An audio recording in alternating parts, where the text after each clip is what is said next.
Good afternoon. My name is Luzina Koe, uh, presenting the role of taking the role of a government agent, presenting on recommendation actions for EIS cattle fever eradication program. The, the purpose and goals of this is to prevent the spread of cattle fever tick. The proposed action is the installation of game fencing. The installation of game fencing that will separate infested from non-infested cattle. Participants will cover about 50 miles. Next is the eradication of cattle fever. The eradication of cattle fever tick is going to be the long-term goal for this project, not just to prevent but eradicate cattle fever amongst the U.S. livestock. Next is preventing reinfestation. Preventing reinfestation of areas that had tick previously. The pros for game fencing. It has no long-term environmental problems. That means that it doesn't pose a threat to water quality, air quality, or land quality. It prevents ticks from animals or cattle. It improves the animal's health.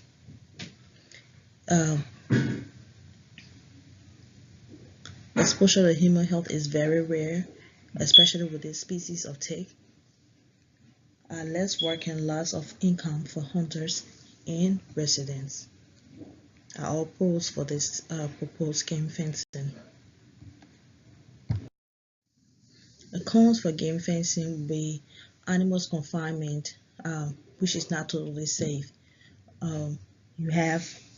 You have confinement of the animals, it might lead to starvation and less access to water resources or reservoirs. Weeds can be introduced into the ecosystem, and maintenance needs can lead to invasive plant species. Minor soil loss and surface soil disturbance due to animal struggle can be due to animal struggle or patrol. Recommendation for this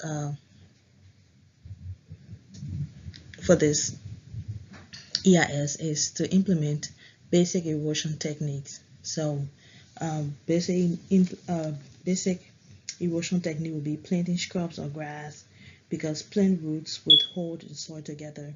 I mean, it's expected because there's going to be a lot of moving of the soil during the digging to install the fence. Next is providing water resources or reservoirs that can be in reach of the animals.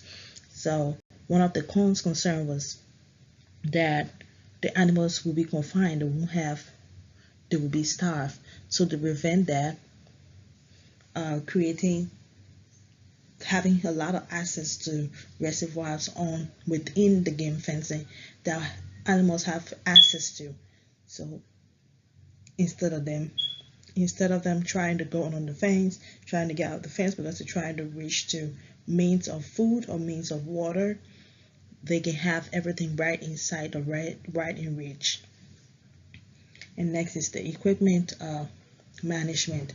So you have equipment that are being used, and sometimes for preventing those weeds from growing, they might get stuck within those equipments and transfer from one place to another place, that another site or another land area that have grass growing and that don't have weeds within them, and because that was taken from somewhere else and brought there. So I'm recommending that if these equipment are to be used again on that site, within that site, it should be left there and not transferred, or if it has to be transferred, it should be cleaned and taken away and not brought back.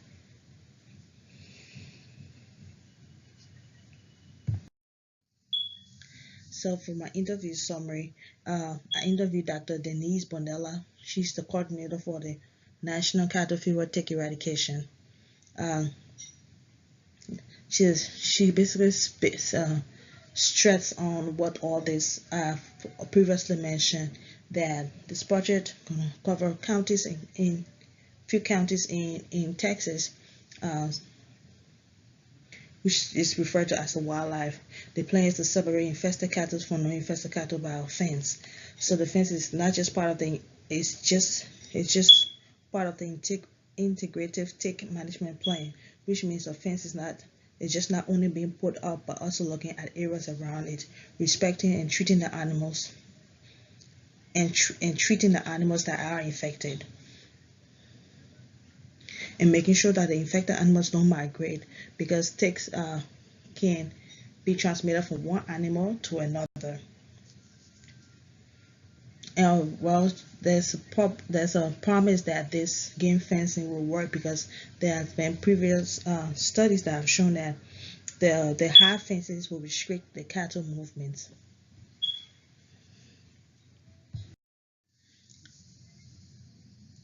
So first, they're going to install a small portion of the fence that to show how effective this will be before continuing on a bigger scale.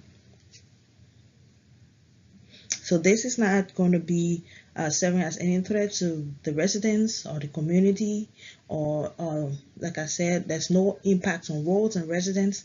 Our residents have residents are also provided their consent for this fence to be put up, so everything is going well per, as she stated. So this project seems promising.